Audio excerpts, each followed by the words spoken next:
നമസ്കാരം. സൂക്ഷ്മ വ്യായാമത്തിൽ ഇനി പരിചയപ്പെടുത്തുന്നത് നമ്മുടെ ഷോൾഡർ സോക്കറ്റിന് നൽകുന്ന സൂക്ഷ്മ വ്യായാമത്തെയാണ്. അതിൻ്റെ പേര് സ്കന്ധചക്രം അല്ലെങ്കിൽ ഷോൾഡർ സോക്കറ്റ് റൊട്ടേഷൻ. അതെങ്ങനെയാണ് ചെയ്യുന്നതെന്ന് നോക്കാം.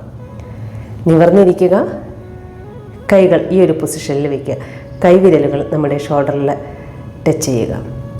ഇനി ക്ലോക്ക് വൈസായിട്ടും ആൻറ്റി ക്ലോക്ക് വൈസായിട്ടും 5 പ്രാവശ്യം നമ്മുടെ ഷോൾഡർ സോക്കറ്റിനെ റൊട്ടേറ്റ് ചെയ്യിപ്പിക്കുകയാണ്. തുടങ്ങാം. 1 2 നിവർന്നിരുന്നു കൊണ്ട് തന്നെ ചെയ്യണം. 3 4 5 anticlockwise. 1 2 3 4 and 5. Relax.